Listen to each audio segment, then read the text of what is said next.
దేవునికి స్తోత్రము. ఈ దినము కొరకై ఏర్పాటు చేయబడిన వాక్య భాగము యోహాను సువార్త 18వ అధ్యాయం 18వ వచనం. అప్పుడు చలివేయుచున్నందున దాసులను బంట్రౌతులను మంట వేసి చలికాచుకొనుచు నిలుచుండగా పేతురును వారితో నిలవబడి చలికాచుకొనుచుండెను. ఆమేన్. దేవునికి స్తోత్రం. హల్లెలూయా. మన ప్రభువును రక్షకుడైనటువంటి యేసుక్రీస్తు నామములో ఆత్మీయ బంధువులైన మీ అందరికీ ప్రత్యేకమైన వందనాలు తెలియజేస్తున్నాను. Good morning. రండి, దేవుని సన్నిధిలో మనం ఉన్నాం. టీవీ ముందు కూర్చున్నాం, లేకపోతే యూట్యూబ్ స్ట్రీమింగ్లో మనం వచ్చి కూర్చున్నాం. టీవీలో వచ్చే టైంలోనే స్ట్రీమింగ్ అవుతుంటుంది కనుక మీరు టీవీలో టెలికాస్ట్ అయ్యే సమయంలోనే మీరు చూడొచ్చు. దీని రిపీటేషన్ ఒకవేళ మీరు మార్నింగ్ మిస్ అయిపోతే రిపీటేషన్ ప్రతిరోజు సాయంత్రం 4 గంటల నుంచి 4:30 వరకు, ఒక శనివారం మాత్రం 3:30 గంటల నుంచి 4 గంటల వరకు ఉంటుంది. కనుక విషయాన్ని జ్ఞాపకం చేసుకోండి. లేదు అంటే శాంతి టీవీ నెల్లూరు, లేదంటే జిఎంసి సంతోష్ నెల్లూరు అనేటువంటి ఛానల్లోకి వెళ్ళి మీరు సబ్స్క్రైబ్ చేసుకుంటే శాంతి టీవీ నెల్లూరు ద్వారా ప్రతిరోజు ప్రోగ్రామ్స్ మీకు అందుబాటులో ఉంటాయి.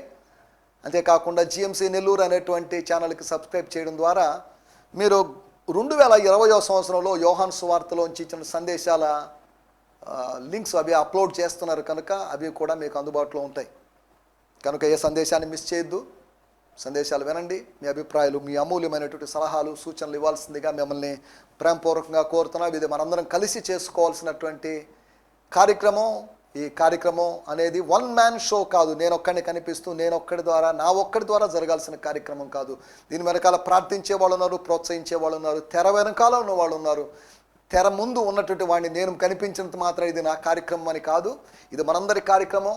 చూస్తున్న వీక్షకులైనటువంటి మీ అందరి కార్యక్రమం. మీరు చూస్తున్నారు, మీరు చూడడమే ఈ కార్యక్రమం ఇక ఒక పెద్ద ప్రోత్సాహకరంగా ఉంది. మీరు చూడడాన్ని బట్టి నేను ప్రభు నామాన్ని మహిమపరుస్తున్నాను. నేను ఈ మధ్య కొత్తగా 1-2-3 కలిసినప్పుడు వాళ్ళతో కూడా చెప్పిన మాట, మీరు చూడండి కార్యక్రమం, మేము చూస్తున్నామండి, చాలా కాలంగా మేము ప్రతిరోజు చూస్తున్నాం ఈ కార్యక్రమం అని చెప్తున్నారు. అందుని బట్టి నేను ప్రభు నామాన్ని మహిమపరుస్తున్నాను. ఒకవేళ యూత్ ఎవరైనా, యవనస్తులు ఎవరైనా ఈ కార్యక్రమాలు లేకపోతే ఈ సందేశాలు వినే అవకాశం లేదనుకోండి. చాలామంది యూత్కి ఎంతసేపటికి ఆ పాటలు లేదా సినిమా పాటలు వీటిల్లోనే ఉన్నారు. దేవుని కోసం సమయాన్ని కేటాయించండి. ఈ సందేశాలు వింటున్నప్పుడు దాని మీద మీ అభిప్రాయాలు మీరు తెలియజేయాల్సిందిగా మిమ్మల్ని ప్రేమపూర్వకంగా కోరుతున్నాను. మీకు ఏమైనా ప్రశ్నలు ఉన్నట్లయితే మీరు దయచేసి కామెంట్ సెక్షన్లో వేయండి. కామెంట్ సెక్షన్లో మీరు వేసినట్లయితే లేదు అంటే నా ఈమెయిల్ ఐడి ఉంది, gfi@gmail.com అనేటువంటి ఆ ఈమెయిల్ ద్వారా కూడా నన్ను మీరు సంప్రదించవచ్చు. తద్వారా మీకు వాక్య సంబంధమైన వివరణ ఇవ్వడానికి ప్రయత్నం చేస్తాను. రైట్. దేవుని స్తోత్రం. హల్లెలూయా. ఈ సమయంలో మనం దేవుని వాక్యాన్ని ధ్యానించుకుందాం. మన ధ్యానం నిమిత్తమై యోహాను సువార్త 18వ అధ్యాయము 18వ వచనము. Gospel according to John 18th chapter 18th verse. అప్పుడు చలివేయుచున్నందున దాసులను బంట్రౌతులను మంట వేసి చలికాచుకొనుచు నిలుచుండగా పేతురు కూడా వారితో నిలబడి చలికాచుకొనుచుండెను. Now the servants and the officers who were standing there had made a fire of coals because it was cold, and they were warming themselves, and Peter was also there with them, standing and warming himself. వాడుక భాష బైబిల్లో ఇలా ఉంది. స్తోత్రం. చలిగా ఉంది కనుక రక్షక భటులు సేవకులు చలిమంట వేసి దాని చుట్టూ నిల్చున్నారు. పేతురు వెళ్ళి వారితో సహా చలి కాచుకొనుచున్నాడు. దేవునికి స్తోత్రం. హల్లెలూయా. ఏమైంది ఇతనికి? చలి కాచుకునే పరిస్థితి ఎందుకు వచ్చింది? అపోస్తల కార్యములు 28వ అధ్యాయంలో మనం గమనిస్తే సముద్రంలో నుంచి ఓడ బద్దలయ్యే పరిస్థితి వచ్చి, లేకపోతే ఓడ అటు ఇటు కొట్టుకొని పోయి గందరగోళమైన పరిస్థితుల్లో ఏదో ద్వీపానికి వచ్చి అక్కడెక్కడికి వెళ్ళిపోయి గమ్యం చేరలేని పరిస్థితిలో వచ్చినప్పుడు, మెలీతే అనేటువంటి ద్వీపానికి వచ్చినప్పుడు సుమారు 270 మంది ఖైదీలతో, ప్రిజనర్స్తో వాళ్ళందరూ రోమ్కి వెళ్తున్నారు. అక్కడికి వెళ్తూ ఉన్నప్పుడు ఈ జరిగిన సంఘటనలన్నీ జరిగాయి. అప్పుడు చలిగా ఉంది అని చెప్పేసి మంట వేసుకుందాము అని చెప్పేసి కొన్ని పొలలు ఏరాడు అపోస్తలుడైన పౌలు. తాను గమనించిన విషయం ఏంటంటే లోపల ఒక ఆ పుల్లల మధ్యలో ఒక పాము ఉంది, దాన్ని సరిగా గమనించలేదు. బహుశా అతనికి ఐ ప్రాబ్లం వలన, చరిత్రకారులు చెప్పినట్లుగా ఐ ప్రాబ్లం వలన ఏమన్నా పామును గుర్తించలేదు, పామును కూడా కర్ర అనుకున్నాడేమో. సరే, ఏదేమైనప్పటికీ ఆ కర్ర మధ్యలోంచి, ఒక కర్ర మధ్యలోంచి ఒక పాము వచ్చింది అనేటువంటి సంఘటన మనం చూస్తున్నాం. ఎందుకు చెప్తున్నట్టు ఈ సన్నివేశాన్ని దీనికి ఎందుకు కనెక్ట్ చేసి చెప్తున్నానంటే, పేతురు ఎక్కడో లేడు, సముద్రం మీద లేడు. తెల్లవారుజామున సమయంలో సముద్రం మీద చలి, లేకపోతే చలికాలం, శీతాకాలంలో ఓకే, దట్స్ ఓకే, అది కారణం, అది కరెక్ట్ అయి ఉండొచ్చు. కానీ ఇప్పుడు నీకు చలి కలిగింది, ఏంటి ఉనికిపోతున్నావు, నీలో వెచ్చదనం లేదు, వెచ్చదనాన్ని కోల్పోయావు, కారణం ఏంటి? అపోస్తలుడైన పౌలు జైల్లో ఉన్నప్పుడు 2వ తిమోతి పత్రికలో అంటాడు, 4వ అధ్యాయంలో, నేను జైల్లో ఉన్నాను, అల్లాడిపోతున్నాను, నా కప్పుకోవడానికి ఒక అంగీని తీసుకునండి. తిమోతి, నువ్వు వచ్చేటప్పుడు ఆహార పదార్థాలు అవి తెస్తున్నావు, బాగానే ఉంది, పలాని కర్పు దగ్గర నేను కొన్ని చర్మపు కాగితాలు చుట్టలు పెట్టాను, వాటిని తీసుకున్నా. అంతేకాకుండా ఈ కటిక నేల మీద పడుకొని ఈ చలికి వణికిపోతున్నాను, ఇక్కడ వేరే సౌకర్యాలు లేవు, దుప్పట్లు ఇవ్వడం లేదు, నా అంగీని తీసుకొనిరా. I want to warm myself. ఈ ముసలోడిని అయిపోయింది కదా, ఈ ముసలోడి చలిగా ఉంది, వేడి కావాలి, కనుక దుప్పటి తీసుకొనిరా అన్నట్టుగా అభ్యర్థించినట్టుగా చూస్తున్నాం. తర్వాత దుప్పటి తీసుకొని పోయి ఇచ్చారో లేదో మరి మనకు తెలియదు, దాని గురించి బైబిల్ అక్కడ రాయబడలేదు. దానికి ముందే వీళ్ళు దుప్పటి తీసుకోబోయేలోపు రోమా ప్రభుత్వం అతనికి శిక్ష విధించిందో లేదో మరి తెలియదు, వాటిలోకి మనం వెళ్ళలేదు. ఎందుకు చెప్తున్నా అంటే, అపోస్తల కార్యములు 28వ అధ్యాయములో, లేకపోతే తన జీవితం యొక్క లాస్ట్ భాగంలో, ఇంచుమించు AD 66, 67 లేదా 68 కూడా వేసుకోండి, ఈ ప్రాంతంలో అపోస్తలుడైన పౌలు చలికి గురైన అనుభవాలు, 2 అనుభవాలు మీకు గుర్తు చేశాను. ఇప్పుడు అలాగని పౌలు కలిగిన చలి అనుభవాల గురించి మనం మాట్లాడుకోవడం లేదు. చలి కలిగింది అంటే దాని అర్థం ఒకటే, మంచు కురుస్తుందని అర్థం లేదు. అంటే రెండోది టెంపరేచర్స్ డౌన్ అయినాయి అని అర్థం. అక్కడ ఉన్నటువంటి రాత్రి ఉష్ణోగ్రతలు మనకు తెలిసినట్టుగా పగలు ఉష్ణోగ్రత కన్నా రాత్రి ఉష్ణోగ్రత, పగలు ఉష్ణోగ్రత ఒక 30-35 ఉందనుకుందాం. రాత్రి ఉష్ణోగ్రత కొన్ని ప్రాంతాల్లో ఇంచుమించు తగ్గిపోయి, లేదా దానికి పగలు ఉష్ణోగ్రతకి రాత్రి ఉష్ణోగ్రతకి ఓ 10-15 కొన్నిసార్లు 20 డిగ్రీల తేడా కూడా ఉండే అవకాశం ఉంది. పగలు ఉష్ణోగ్రత, నేను ఒకసారి మహారాష్ట్రలో ఉన్నప్పుడు పగలు ఉష్ణోగ్రత సుమారు 25-26 డిగ్రీలు ఉంది, కానీ రాత్రికి అది 14 డిగ్రీలకు వచ్చింది. ఒక చర్చిలో మీటింగ్, 14 డిగ్రీల టెంపరేచర్లో గడగడ ఉనికిపోతూ ఓ షాల్ ఒకటి కప్పుకొని ఇబ్బంది పడుతూ వెళ్ళి పరిచయం చేయడం జరిగింది. ఎందుకు చెప్తున్నా అంటే, టెంపరేచర్స్ డౌన్ అయిపోతాయి, అప్ అండ్ డౌన్ అవుతాయి. అలాగని రాత్రి ఆ 14 నుంచి పగలు వచ్చినంత సమానమైనటువంటి టెంపరేచర్ రాదు. సరే, ఇవన్నీ వాటిలో టెంపరేచర్ గురించి మనం మాట్లాడుకోవడం, మన వాతావరణ శాఖకు సంబంధించిన వాళ్ళం కాదు, మన విశ్వాసాన్ని పెంచుకోవడానికి కొన్ని విషయాలు. మన టైటిల్ చల్లారినటువంటి అగ్ని. బైబిల్ అంతా సింబాలిక్గా చెప్పబడింది, అంతా అని కాదు, కొన్ని విషయాలు అక్షరార్థంగా కూడా ఉన్నాయి. వీటిని మనం తేడా తెలుసుకోవాలి, వివేచించాలి, ఏది అక్షరార్థమో ఏది ఆత్మీయమో. ముందు అక్షరార్థంగా ఆలోచించి తర్వాత ఆత్మీయమైనటువంటి వివరణలోకి, వ్యాఖ్యానాల్లోకి మనం వెళ్ళాలి. చల్లారినటువంటి అగ్ని అనగా Peter lost his hotness, Peter lost his fire, తన యొక్క అగ్నిని కోల్పోయాడు. అదేంటండి తన అగ్నిని కోల్పోవడం? ఒంట్లో వేడేమో తగ్గిపోయిందా? ఒంట్లో ఉండాల్సినటువంటి రూమ్ టెంపరేచర్ లాంటి టెంపరేచర్ తగ్గిపోయిందా? నేను దాని గురించి మాట్లాడడం లేదు. భౌతికంగా అక్కడ అగ్ని లేకపోతే మంట వేసుకోవాల్సిన పరిస్థితి వచ్చింది అంటే, భౌతికమైన మంట ఉన్న చోట ఆత్మీయ మంట చల్లారట్టు, ఆత్మీయమైన మంట ఉన్న చోట భౌతికమైన మంట చల్లారుతుంది. రెండు ఒకేసారి ఉండలేవు, ఒకే చోట ఉండలేవు. వెలుగు చీకటి ఏ విధంగా ఒకే చోట ఉండలేవో, ఒకే ఓరులో 2 కత్తులు ఎమడలేవో, అలాగే భౌతికత లేకపోతే ఆత్మీయత రెండు ఒకే చోట ఒకే వ్యక్తిలో ఉండలేవు. అది 50, ఇది 50, ఆత్మీయత 50 లేదా లౌకికత 50 అని ఉండే అవకాశం లేదు. కాబట్టి మనం జాగ్రత్తగా ఆలోచించాల్సిన విషయం ఏంటి అంటే, పేతురు జీవితంలో చల్లారిపోయినటువంటి అగ్ని లాంటి పరిస్థితులు, చల్లారినటువంటి స్థితులు, కోల్డ్గా మారిన పరిస్థితులు, ఫ్రోజన్గా మారిన పరిస్థితులు, అనగా ఘనీభవించినటువంటి పరిస్థితులు, విశ్వాసీ జీవితంలో కూడా దేవుని వాక్యంలో మనకు తెలుసు, మత్తయి సువార్త 24వ అధ్యాయంలో రాయబడింది. అంత్య దినాల్లో యొక్క లక్షణం, యేసు ప్రభు రాకడకు ముందు జరిగేటువంటి విషయాలు, అక్రమము విస్తరించుట చేత అనేకుల ప్రేమ చల్లారిపోతుందంట. ప్రేమ అగ్ని చల్లారిపోతుంది. ప్రేమ అనేది ఒక ఫైర్ లాంటిది. ఆ ఫైర్ ఏమైపోతుంది? చల్లారిపోతుంది. దాన్ని ఎవరో ఆర్పేస్తున్నారు, దాన్ని ఎవరో ఊదేస్తున్నారు. మొదటి సమయాల గ్రంథం 13వ అధ్యాయంలో అనుకుంటాను, నేను సరిగా నాకు గుర్తులేదు, అక్కడ రాయబడిన మాట, ఒక స్త్రీ, తెకోవా స్త్రీ రాజుగారి దగ్గరికి వచ్చి చెప్తుంది, మిగిలినటువంటి నిప్పురవ్వను ఆర్పబోవుచున్నారు. మిగిలిన దాన్ని కూడా ఏదో కొద్దో గొప్ప మిగిలిందండి, ఒక కణికి మిగిలింది, ఒక కట్టె మిగిలింది, అయినప్పటికీ దాన్ని ఆర్పబోతున్నారు. చాలా ఆర్పేశారు. ప్రార్థన చేసుకునే వాళ్ళ ప్రార్థన ఆపేది. ఎందుకమ్మా అవసరమా నీకు ఇప్పుడు ప్రార్థనలో? నీ వయసు అంతా, ఓ ఏమో మేము ఎన్ని చూసాం అనే ప్రార్థన చేసేటువంటి యవనస్తులు నిరుత్సాహపరిచేటువంటి పెద్దలు లేకపోలేదు. ఎందుకు ఎప్పుడు బైబిల్ బైబిల్ అంటావేంటి? ఎంజాయ్ చేయి కొద్దిగా లోకపరంగా. కుర్రతానివి కదా, కుర్రోడివి కదా, ఇప్పుడు కాకపోతే ఎప్పుడు ఎంజాయ్ చేస్తే బైబిల్ పట్టుకొని తిరుగుతుంటావు, ఎందుకు ఇదంతా, ఎప్పుడైనా సేపటికి చర్చ్ అంటావేంది అన్న విధంగా మన అగ్నిని, ఆత్మీయ అగ్నిని చల్లార్చేటువంటి అంధకార శక్తుల యొక్క కార్యాలు మన జీవితాల్లో కనిపిస్తున్నాయి.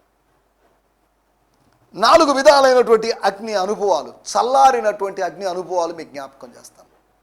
మన జీవితంలో ఉండాల్సినటువంటి అగ్ని వెలుపల అగ్ని కాదు, వెలుపల అగ్ని అగ్నే కాదు, లోపల అగ్ని అగ్నే. అది పరిశుద్ధాత్మ అగ్ని. లోపల నరుని ఆత్మ ఉంది, నరునికి ఆత్మ ఉంది, దేవుడు ఆత్మను పెట్టాడు. నరుని ఆత్మ యెహోవా పెట్టిన దీపం. ఆ దీపం ఏదో ఊరినే వెలుతురు కోసమే కాదు, అది అదే సమయంలో ఒక దీపం ఉష్ణోగ్రతను లేకపోతే వెచ్చదనాన్ని ఇవ్వకపోవచ్చు. అదే సమయంలో చేతులు చల్లనప్పుడు దీపం చుట్టూ చేతులు పెట్టుకుంటుంటాం, కొద్దిగా వెచ్చపరుచుకోవడం కోసం, టు వార్మింగ్ అవర్ సెల్స్. ఎందుకు చెప్తున్నా అంటే, ఒక అగ్ని వెలుతురు మాత్రమే కాదు, అది కాల్చి దహించి లేకపోతే వెచ్చదనాన్ని ఇచ్చేటువంటి అవకాశం ఉంది. మన జీవితాల్లో కూడా చల్లారిపోయినటువంటి స్థితులు, భార్యాభర్తల మధ్యలో, బిడ్డలకి తల్లిదండ్రులకి మధ్యలో, సంఘ కాపరికి విశ్వాసం మధ్యలో ఉన్నటువంటి ఈ అనుబంధాల అగ్ని చల్లారిపోతుంది. ఇప్పుడు అంతా డూప్ అయిపోయింది, అంతా ప్లాస్టిక్ అయిపోయింది, అంతా నకిలీ అయిపోయింది. సో ప్లాస్టిక్ నవ్వులు, ప్లాస్టిక్ ఆత్మీయత, ఏదో ఫార్మాలిటీగా కాసేపు వచ్చి కూర్చోవడం వెళ్ళడం, అంతేగాని ఆత్మీయత ఎక్కడుంది? ఆలస్యంగా వచ్చిన వాళ్ళు కూడా కంప్లైంట్ చేస్తున్నారు, త్వరగా ముగిచ్చేయడని. చూడండి ఎంత విచారకరమైన పరిస్థితులు. పాత రోజుల్లో కొంతమంది పెద్ద పెద్ద దేవజనులు భోజనాల దగ్గర కూర్చున్నప్పుడు భోజనం కోసం ప్రార్థన చేయడానికి తెలియకుండా ఒక గంట సేపటి ప్రార్థన చేసేవాళ్ళంట. ఎందుకు ఎంతసేపు ప్రార్థన చేశారు, ఏమయ్యా ఇది అని సనిగేవాళ్ళు లేరు, గొనిగేవాళ్ళు లేరు. కానీ ఈ రోజుల్లో ప్రార్థన 1 సెకండ్ పెరిగినా, 4 సెకండ్లు పెరిగినా కంప్లైంట్. ప్రసంగం కాస్త పెద్ద అయినా కానీ 2 ప్రసంగాలు ఎందుకండి అని అడిగేవాళ్ళు ఉన్నారు, లేరా? 2 సాక్ష్యాలు ఎందుకండి అని అడిగేవాళ్ళు ఉన్నారు. 2 స్పెషల్ సాంగ్స్ ఎందుకండి? ఎందుకు ఇదంతా ప్రతిదీ కుదించి ఒక పాట, అరపాట, కాల్పాట, ఎందుకండి ఇవన్నీ? ఎందుకు ఈ ఫార్మాలిటీగా? మనం ఒక చోటుకి వెళ్ళాం, తిన్నా, ఫుల్గా తినమా? అంత లిమిట్గా తినేసి వస్తామా? మనం నచ్చిన ఐటమ్స్ 2వ సారి, 3వ సారి, 4వ సారి కూడా తినమా? భౌతికమైన ఆహార విషయంలో అంత తాపత్రయము, అంత కసిగా తింటామే. దేవుని సన్నిధికి వచ్చి కసిగా ప్రార్థించి, కసిగా పాడి, అంటే కసిగా అంటే కోపంగాని కాదు దాని అర్థం, తీవ్రంగా, డీప్గా ఇన్వాల్వ్ అయిపోయి, అలా ఎందుకు చేయకూడదు అంటా నేను. దేవుని స్తోత్రం, హల్లెలూయా. మనం ఆలోచిస్తున్నట్టు మాటల్లోకి వచ్చేద్దాం. చల్లారిపోయినటువంటి అగ్ని లాంటి పరిస్థితులు. మొట్టమొదటి మాట 7వ వచనం. స్తోత్రం. మరలా ఆయన మీరు ఎవరిని వెదుకుచున్నారని అడిగెను. అందుకు వారు నజరేయుడైన యేసునని చెప్పగా, యేసు వారితో, నేనే ఆయనని మీతో చెప్పి తిని గనుక మీరు నన్ను వెదుకుచున్న ఎడల వీరిని పోనీయుడని చెప్పెను. దేవునికి స్తోత్రం, హల్లెలూయా. చల్లారినటువంటి అగ్ని. మీరు ఎవరిని వెతుకుతున్నారు? చెప్పాడు యేసు ప్రభు తెలుసు, తనను గురించే వచ్చారు వాళ్ళు, తన గురించే తననే వెతుకుతున్నారని. యేసు ప్రభు వాళ్ళ ఎదుటికి వెళ్ళినట్టుగా మనం చూస్తున్నాం. వాళ్ళని కలుసుకున్నాడు, వాళ్ళు ఈయన్ని కాదు, ఈయన వాళ్ళని కలుసుకున్నాడు. ఒక తర్జుమాలో, ఇంగ్లీష్ తర్జుమాలో ఈజీ వర్షన్లో ఏం రాయబడిందంటే, ఆ తోట యొక్క ద్వారం దగ్గరికి, ఎంట్రన్స్ దగ్గరికి వెళ్ళాడట ఆయన, శత్రువుని కలుసుకోవడానికి. సాధారణంగా శత్రువు మనల్ని కలుసుకుంటాడు, కానీ శత్రువును కలుసుకోవడానికి మనం వెళ్తున్నామంటే ఎంత సాహసం అది! గొల్లియాతును కలుసుకోవడానికి దావీదు పరిగెత్తాడు. చూడండి ఎంత గొప్ప సంగతి. చిన్నవాడు ఓ పెద్దవాడిని, ఒక వ్యవస్థని, వ్యక్తుల్ని, 600 మంది మనుషుల్ని ఎదుర్కోవడానికి ఒక్క మనిషి. ఆ తోట తనదైనట్టు ఫీల్ అయిపోయి, అయితే యేసుప్రభు ఫీల్ అయ్యాడని కాదు, రండి అన్నట్టుగా, స్వాగతం పలకడానికి అన్నట్టుగా, కలుసుకోవడానికి అన్నట్టుగా వాళ్ళని కలుసుకున్నాడు. శత్రువుల్ని కలుసుకున్నాడు. నువ్వు శత్రువులను కలుసుకుంటావు ఈ ఆత్మీయ యాత్రలో. నువ్వు కలుసుకుంటావు కొంతమంది గనులైన వారిని ఈ ఆత్మీయ యాత్రలో. ఈ ఆత్మీయ యాత్రలో కొంతమంది మంచి వాళ్ళని నువ్వు కలుసుకుంటావు. దేవునికి స్తోత్రం, హల్లెలూయా, దేవునికి స్తోత్రం. మనం ఈ అధ్యాయంలో మనం కొద్దిగా ఆలోచించినట్లయితే అక్కడ రాయబడిన మాట, నేను కాను అన్నాడు, అబద్ధం చెప్పాడు. నేనే అని ఎందుకు చెప్పకూడదు పేతురు? చెప్పండి, నేను కాను అని చెప్తున్నాడు. సరే, అవునమ్మా నేనే, నన్ను క్షమించండి, ఉన్నానులేండి అని ఏమాత్రం ఒప్పుకోలేని స్థితి. తాను ఒక శిష్యుడు నేనని, ఆయనతో తిరిగాను అని ఒప్పుకోలేని పరిస్థితి. ఒప్పుకోవాలి. ఒప్పుకోలు is important. Confession is important. అవునండి, సరే, ఓకే, ఏదో పొరపాటున తిరిగాం, ఓకే, వదిలేసాం. సమ్మతి అనేటువంటి అగ్ని, the fire of confession. We need a fire of confession. Confession కావాలి, ఒప్పుకోలు చేయాలి. నేను పాపిని, నన్ను క్షమించు ప్రభువా, నేను నీతిమంతుణ్ణి అని కాదు. పరిసయ్యుడు చెప్పాడు నేను నీతిమంతుణ్ణి, ఆ సుంకరి చెప్పాడు నేను పాపిని. ఇద్దరు చెప్పుకున్నారు వాళ్ళ గురించి వాళ్ళ స్టేట్మెంట్స్. కానీ ఒక స్టేట్మెంట్ దేవుడు కొట్టేశాడు, ఒక స్టేట్మెంట్కి టిక్ పెట్టాడు. Okay, you are accepted, you are selected అన్నట్టుగా. నేను పాపిని, ఎస్. ఒప్పుకోలు ఉందా? ఫలానా తప్పు చేసాడు, అబ్బాయి నేను అసలు చేయదండి, చేసే అవకాశం లేదు. కొంతమంది సాడీలు చెప్తారు, సాడీలు చెప్పారు ఏంటి ఇలాగా అని అడిగితే, అబ్బా లేదండి అని వాళ్ళు ఒప్పుకోరు. చెప్పిన మాటను కూడా వాళ్ళు ఒప్పుకోరు. ప్రూఫ్స్ ఏమున్నాయి? ఒక ఆయన తప్పులు చేస్తున్నాడు, ఏమయ్యా ఎలా చేస్తున్నా అంటే, మీరు చూశారా అని అడుగుతున్నాడు. అన్నీ చూస్తారా ఏంటి? చూడండి, చాలామంది ఒప్పుకోలేని పరిస్థితిలో ఉన్నారు. అతిక్రమములు దాచిపెట్టువాడు వర్ధిల్లుడు, వాటిని ఒప్పుకొని విడిచిపెట్టువాడు. దేవునికి స్తోత్రం. ఒప్పుకుందాం, ఆయనతో ఉన్నటువంటి సంబంధాన్ని ఒప్పుకుందాం, ఆయనతో చేసిన శిష్యత్వాన్ని ఒప్పుకుందాం, ఆయనతో తిరిగినట్టు ఆ సహవాసాన్ని ఒప్పుకుందాం. What's wrong in it?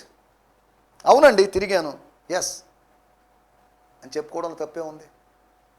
ఎలాగూ ఒకవేళ పేతురును కూడా బంధించి తీసుకొచ్చారు అనుకుందాం, జస్ట్ ఇమాజిన్. ప్రభు చెప్పాడు మీకు కావాల్సింది ఏం కదా, అతను నా శిష్యుడే, వదిలేయండి అని మరలా స్వాతంత్ర్యాన్ని అనుగ్రహించగలడు. నువ్వు ఎన్నిసార్లు కట్టబడి బంధకాల్లోకి వచ్చినప్పటికీ కూడా, పందిలాగా మరలా తిరిగి బురదలోకి వచ్చినా, కుక్కలాగా తిరిగి వాంతిలోకి వచ్చినా కానీ దేవుడు నీకు స్వాతంత్ర్యాన్ని ఇస్తాడు. నిన్ను అనేక సార్లు క్షమించడానికి సిద్ధ మనసు కలిగిన వాడు ఆయన. దేవునికి స్తోత్రం, హల్లెలూయా. కాబట్టి నువ్వు ఒప్పుకోవడానికి సిద్ధ మనసు ఉందా? యేసుక్రీస్తు దేవుడని ఒప్పుకోగలవా? యేసుక్రీస్తు నా గురువు అని ఒప్పుకోగలవా? నువ్వు ఆయన శిష్యుల్లో ఒకటివంటే, ఎస్ ఆయన నా గురువు, హీఈస్ మై మాస్టర్, ఆయన నా బోధకుడు, 3.5 సంవత్సరం నాకు నేర్పించాడు. ఆ నేర్పించిన వ్యక్తికి నేను గురుదక్షిణ ఏమీ లేదు, ఫ్రీగా నాకు నేర్పించాడు, ఫ్రీ ట్రైనింగ్ ఇచ్చాడు, ఫ్రీ ఫుడ్ ఇచ్చాడు, ఫ్రీ అకామిడేషన్ ఇచ్చాడు అని చెప్పి కృతజ్ఞత కలిగి ఉండాల్సిన పేతురు సమ్మతించలేకపోయాడు. యేసుతో ఉన్న సంబంధాన్ని ఒప్పుకోలేకపోయాడు. క్రైస్తవులు అంటే ఒప్పుకుంటున్నారు మీరు? లేదండి, మేము 10 మంది ముందు ఒప్పుకోలేరు. సిగ్గు, అవమానం, తక్కువ వాళ్ళు అనుకుంటారు, తక్కువ కులం వాళ్ళు అనుకుంటారని, దళితులు అనుకుంటారని. అనుకోలేండి, నష్టమే ఉంది. దేవుని బిడ్డలు మరి ధైర్యంగా చెప్పుకోండి, తప్పే ఉంది. క్రైస్తవులు అని చెప్పుకోవడానికి సిగ్గుపడద్దు. I'm a child of God, I'm a son of God, I'm a daughter of God అని చెప్పుకోవడానికి సిగ్గుపడద్దు. సమ్మతించండి. ఒకటి, సమ్మతి అనేటువంటి అగ్నిని కోల్పోయినటువంటి పీటర్ని మనం చూస్తున్నాం. దేవుని వాక్యంలో రాయబడింది, రోమిలకు రాసిన పత్రిక, బాహ్యమునకు యూదుడైన వాడు యూదుడు కాదు. బాహ్యం జరిగేది అనగా వెలుపల జరిగేవి కాదు. రియాలిటీ అనేది లోపల జరుగుతుంది. అనగా అదృశ్యమైనదే వాస్తవం, దృశ్యమైనది వాస్తవం కాదు. దృశ్యమైనది నిన్ను మోసం చేయొచ్చు, కానీ అదృశ్యమైనది ఆత్మ సంబంధమైన నిన్ను మోసం చేయదు. రెండో విషయాన్ని నేను మీకు జ్ఞాపకం చేస్తాను. ఇదే అధ్యాయంలో మనం గమనించినట్లయితే 25వ వచనంలో మనం గమనిస్తే, స్తోత్రం. సీమోను పేతురు ఆ, నిలువబడి చలి కాచుకొనుచుండగా ఎస్, వారతిని చూచి, నీవును ఆయన శిష్యులలో ఒకడువు కావా, నీవు కూడా ఆయన శిష్యుల్లో ఒకడివి కావా అని చెప్పగా అతడు, నేను కాను, నేను ఎరుగనెను. నేను కాను, నేను ఎరుగను. ఇందాకేమో 17వ వచనంలో అన్నాడు, అతను నేను కానను, నేను కాను, నాలాంటి వాడు ఉండొచ్చేమో. అంతా యూదులందరూ ఒకే టైపు వస్త్రధారణ వేసుకునేసరికి ఇంచుమించు అందరూ ఒకేలాగా ఉన్నారు, కన్ఫ్యూజ్ అయిపోతున్నారు. ఓకే, ఇప్పుడు రెండోసారి మళ్ళీ ప్రశ్న, నువ్వు ఇందాక అమ్మాయి లేకపోతే అతను చెప్పినట్లుగా లేకపోతే ఆ వ్యక్తి చెప్పినట్లుగా నువ్వే అనిపిస్తుంది మాకు. 25వ వచనంలో మనం చూసినట్టు మాట, సత్యాన్ని చెప్పలేకపోయాడు. నేను ఆయన్ని ఎరుగను, నేను కానన్నాడు, నేను కాదన్నాడు, నేను శిష్యుణ్ణి కాదన్నాడు, నేను అనుచరుని కాదు, నేను వెంబడించేవాడిని కాదన్నాడు. ఓకే, దాన్ని వదిలేద్దాం. నేను ఆయన్ని ఎరుగను. అపోస్తలుడైన పౌలు చెప్పాడు, నేను నమ్మిన వాడిని నేను ఎరుగుదును. నువ్వు ఎరిగి ఉన్నావా నీ ప్రభువుని? నిన్ను పిలిచిన వాడిని ఎరిగి ఉన్నావా? నిన్ను పోషించిన వాడిని ఎరిగి ఉన్నావా? నిన్ను బలపరుస్తున్న వాడిని నువ్వు ఎరిగి ఉన్నావా? నేను ఎరుగునని చెప్పాడు. ఎంత విచారకరమైన విషయం. ఆయన్ని ఎరగడానికే మనం పిలువబడ్డాం, మరింతగా ఎరగడానికి, ఎక్కువగా ఎరగడానికి. దేవుని స్తోత్రం, హల్లెలూయా. సత్యం లేదు పేతురులో, అబద్ధం ఉంది, మోసం ఉంది, నిజాయితీ లేదు పేతురులో. ఈ రోజుల్లో చాలామందిలో కూడా అలాగే ఉంది పరిస్థితి. సత్యము లేదు. నీవు ఆంతర్యములో సత్యము కోరుచున్నావు. సత్యాన్ని కోరేటువంటి దేవుడు. దేవుని స్తోత్రం, హల్లెలూయా. సత్యము అనేది అగ్ని లాంటిది, దాన్ని అందరూ భరించలేరు. సత్యము లోతైంది, ఓకే, దాన్ని గ్రహింపగలిగిన వాడు ఎవరు లేరు. దాని దగ్గరికి రావడం లేదు, వెలుగు దగ్గరికి రావడం లేదు. తమ క్రియలు చెడ్డమైనందున అని దేవుని వాక్యం రాయబడింది. సత్యపు వెలుగులోకి ప్రజలు రావడం లేదు. అబద్ధాలు నమ్ముతారు కానీ సత్యాన్ని నమ్మరు. నకిలీ మాటలు నమ్ముతారు కానీ నిజాలు నమ్మరు ప్రజలు. రెండో విషయం, మనం ఆలోచిస్తున్నట్టు విషయం, ఒకటి సమ్మతి లేకపోతే ఒప్పుకోలు అనేటువంటి అగ్ని లేదు. He lost the fire of confession. Second, he lost the fire of the truth. సత్యాన్ని, సత్యపు అగ్నిని కోల్పోయాడు.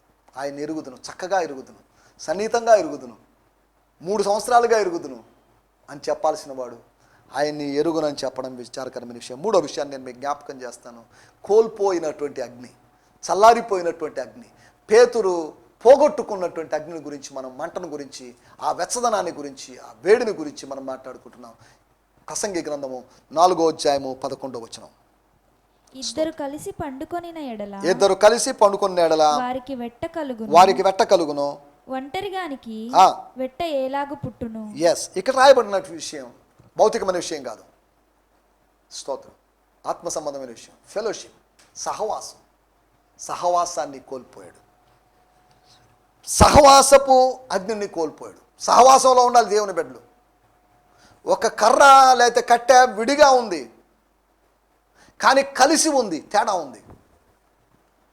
ఒక గుత్తిలో కలిసి ఉన్న పండుకి, గుత్తి నుంచి వేరైనటువంటి పండుకి తేడా ఉంది. లూజ్ పండ్లు, గుత్తిని కొనుక్కోవడానికి గుత్తి యొక్క విలువ, ద్రాక్ష గుత్తి యొక్క విలువ, క్లస్టర్ యొక్క విలువ వేరు. లూజ్గా అప్పుడప్పుడు తీస్తున్నప్పుడు, జరుపుతున్నప్పుడు కింద పడ్డాయి, దాని విలువ తక్కువ. నువ్వు సహవాసంలో ఉన్నప్పుడే నీకు విలువ అండి. నీ సహవాసం లేకపోతే నీకు విలువ లేదు. పరిశుద్ధుల సహవాసంలో ఉంటే నీకు విలువ, సంఘములో ఉంటే నీకు విలువ, దేవునితో ఉంటే నీకు విలువ, లేదంటే నీకు విలువ లేదు. ఇద్దరు కలిసి ఉండాలి, క్రీస్తులో కలిసి ఉండాలి. భార్యాభర్తల గురించి కాదు, విశ్వాసుల గురించి. వాళ్ళు క్రీస్తులో కలిసి ఉండాలి, ఐక్యపరచబడాలి, సమాధానపరచబడి ఉండాలి. ఇదే యోహాను సువార్త 18వ అధ్యాయం 15వ వచనంలో రాయబడింది. సీమోను పేతురు మరి ఒక శిష్యుడు యేసు వెంబడి పోచుంటే దూరంగా వెంబడిస్తున్నారు. వాళ్ళిద్దరు మిగిలారు. మిగతా ఏమైపోయారు? 9 మంది. సహవాసం లేదు, సహవాసాన్ని పోగొట్టుకున్నారు. అపోస్తుల కార్యములు 21వ అధ్యాయము 2వ వచనంలో మనం గమనిస్తే 7 మంది శిష్యులు ఇక్కడ కనిపిస్తున్నారు. ఏమయ్యారు మిగతా 4? యోహాను సువార్త 20వ అధ్యాయంలో మనం గమనిస్తే తోమా ఏమైపోయాడు? ఈ 7 days లేదా వారం రోజులు ఏమైపోయాడు తోమా? సహవాసాన్ని పోగొట్టుకున్నాడు. సహవాసాన్ని దయచేసి పోగొట్టుకోవద్దు. డబ్బులు ఇచ్చే సహవాసం, భోజనం పెట్టే సహవాసం కానే కాదు. మనం ఆలోచించాల్సింది ఆత్మీయతను పంచి, నీ ఆత్మీయతను పెంచేటువంటి సహవాసాన్ని గురించి ఆలోచించాలి. దేవుని స్తోత్రం, హల్లెలూయా. ఒకటి, సమ్మతి అనేదాన్ని మనం అగ్నిగా పోల్చాం. చల్లారిపోయిన సమ్మతి, చల్లారిపోయిన సత్యం. మూడవదిగా చల్లారిపోయినటువంటి సహవాసంలో లేడిన, దూరంగా ఉన్నాడు. తర్వాత వెళ్ళిపోయాడు, కోడి కూసిన తర్వాత ఇంట్లోకి వెళ్ళిపోయాడు, ఇంట్లో ఉండిపోయాడు. మళ్ళీ తర్వాత మగ్దలేని మరియ వచ్చి చెప్పడం వల్ల 20 వచ్చేలా బయటకు వచ్చేసాడు. అది వేరే విషయం. దేవునికి స్తోత్రం. సహవాసం లేకుండా ఉన్నావా? సహవాసపు అగ్ని చల్లారిందా? సత్యం మాట్లాడకుండా ఉన్నావా? సత్యం తెలుసుకోకుండా ఉన్న సత్యపు అగ్ని చల్లారిందా? సమ్మతించకుండా ఉన్నావా? తప్పులు చేయనుడు ఎవడండి? ప్రతివాడు బలహీనుడే, ప్రతివాడు తప్పు చేస్తాడు. ఒప్పుకుంటున్నావా? ఒప్పుకుంటే మంచిదే, కప్పుకుంటే ప్రమాదకరం. 4వ విషయాన్ని కూడా నేను మీకు జ్ఞాపకం చేసి ముగిస్తాను. మార్కు సువార్త 14వ అధ్యాయము 50వ వచనం. స్తోత్రం. అప్పుడు వారందరూ ఆయనను విడిచి పారిపోయిరి. అప్పుడు ఒకరు కాదు, అందరంటే ఎవరు? 11 మంది శిష్యులు. అనగా యేసు ప్రభు చెప్పినట్టు ప్రవచనం. ఇలా ప్రవచనం ఉంటే ఈయన ప్రగల్భాలు బలికి నేను అలా చేస్తాను, ఇలా చేస్తాను, ప్రాణార్పణ చేస్తాను అని మాట్లాడడం మనం చూస్తున్నాం. నేను చదువుతున్నాను 14వ అధ్యాయం 50. And they all left him and ఫ్లెడ్. అది దే ఆల్ లెఫ్ట్. అపోస్తలుడైన పౌలు 2 తిమోతి పత్రిక 4వ అధ్యాయంలో ఉంటాడు. ఆయన అన్న మాట ఏంటంటే, అందరూ నన్ను విడిచిపోయారు. ఎవ్రీవన్ డెజర్టెడ్ మీ. మన టీంలో మెంబర్స్ ఎంతమంది విడిచిపెట్టారు మీకు తెలిసిన విషయమే కదా. అందరూ నన్ను విడిచిపెట్టిపోయారు. అందుకనే భక్తుడు పాడతాడు, అందరూ నన్ను విడిచినా నీవు నన్ను విడువు. నా తల్లియు నా తండ్రియు నన్ను విడిచినను, యెహోవా నన్ను చేరదీయను. దేవుని స్తోత్రం. అందరూ విడవచ్చు, కానీ నిన్ను చేరదీసే దేవుడు ఉన్నాడు. దేవుని స్తోత్రం. హల్లెలూయా. ఈ సమయంలో మనం ఇక్కడ ఆలోచిస్తున్న మాటలు, మంట చల్లారనివ్వకు, అగ్ని చల్లారనివ్వకు, ఉద్యోగం చల్లారనివ్వకు. నీలో ఉండే వరాన్ని ప్రజ్వలింపజేసుకో. ఇంకా ఎక్కువ కావాలి. ఆత్మ సంబంధమైనవి, భౌతిక సంబంధమైన మూర్ఖత్వం, మొండితనం, అసూయ, శరీర కార్యాలు ఎక్కువ కాదు, ఆత్మీయ వరాలు ఎక్కువ కావాలి నీలో. వాటి యొక్క ఆపరేషన్ ఎక్కువ కావాలి. నా మాటలు నేను ఇక్కడ ముగిస్తున్నాను. ఒకటి సమ్మతి అనేటువంటి అగ్ని, చల్లారిపోయిన సమ్మతి, చల్లారిపోయినటువంటి సత్యం. తర్వాత మూడవదిగా చల్లారిపోయినట్టు సహవాసపు అనుభవం. 4వదిగా చల్లారిపోయినటువంటి స్థైర్యం, అనగా ధైర్యం, అనగా కాన్ఫిడెన్స్.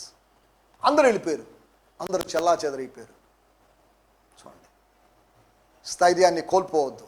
ఆయన్ని బట్టి మనకు కలిగిన ధైర్యం ఏదనగా, ఆయన్ని బట్టి మనకు ధైర్యం కలుగుతుంది, దేవుని బట్టి మనకు ధైర్యం కలుగుతుంది. ధైర్యంగా ఉందాం, స్థైర్యాన్ని కోల్పోకుండా ఉందాం. ప్రార్థన చేసుకుందాం. పరిశుద్ధుడైన మా దేవా, మీకు వందనాలు. మీరు మాకు వినిపించిన మాటల కొరకే మీకు వందనాలు. ఆత్మ సంబంధమైన మంటలు చల్లారిపోతున్నాయి. అది ఎంతో విచారకరమైన విషయం. అనేక మంది యొక్క ప్రేమ చల్లారిపోతుంది. ప్రేమ అనేటువంటి అగ్ని చల్లారిపోతుంది. నీ మీద ప్రేమ, తోటి పరిశుద్ధులు భక్తుల మీద ఉన్న ప్రేమలు చల్లారిపోతున్నాయి. ప్రభా, ఈ సమయంలో మీరు మాకు వినిపించిన మాటల కొరకే మీకు వందనాలు. వెలుపల మంట కాదు, లోపల మంటే ప్రాముఖ్యమని, పేతురు మంట, లోపల ఉండాల్సిన మంటలు చల్లారిపోయినాయని మీ వాక్యం ద్వారా మేము తెలుసుకున్నాం. సమ్మతి అగ్నిలా చల్లారిపోయింది. సత్యాన్ని ఒప్పుకునేటువంటి పరిస్థితి, అది అగ్నిలా చల్లారిపోయింది. అంతేకాకుండా సహవాసపు అగ్ని లేదు, సహవాసపు అనుభవపు అగ్ని లేదు. అంతేకాకుండా స్థైర్యపు అగ్ని అతనుడు లేనట్టుగా మేము చూస్తున్నాం. స్థైర్యాన్ని కోల్పోయాడు. శిష్యులందరూ అలాగే ఉన్నారు. కానీ మేము కూడా ఈ మంటలు చల్లారిన వారంగా కాకుండా, మంటలు ఆర్పివేయబడిన వారంగా కాకుండా, మీ కొరకు మండుతూ ప్రకాశించే వాళ్ళుగా, వెలిగేవారుగా, జ్వలించేవారుగా, ప్రజ్వలించేవారుగా ఉండగలుగుతూ సాయం చేయమని యేసుక్రీస్తు నామములోనే ప్రార్థించడుగుతున్నాం పరమ తండ్రి. ఆమేన్. దేవుని స్తోత్రం. మీ అందరికీ ప్రత్యేకమైన వందనాలు. ప్రభు చిత్తమైతే మరొక ఎపిసోడ్లో కలుసుకుందాం. ఈ సందేశము మీకు ఆశీర్వాదకరంగా ఉందని నమ్ముచున్నాము. ప్రార్థన అవసరతల కొరకు మమ్మల్ని సంప్రదించవలసిన మా చిరునామా గిద్యోన్ మిషన్ చర్చ్, 6వ వీధి, శాంతినగర్, నెల్లూరు 4, ఆంధ్రప్రదేశ్. పిన్ 524004. మా ఫోన్ నంబర్లు 7036443613 మరి ఒక నంబర్ 9392293010. మా ఈమెయిల్ ఐడి gfihmi2015@gmail.com. దేవుడు మిమ్మును ఆశీర్వదించునుగాక. ఆమేన్.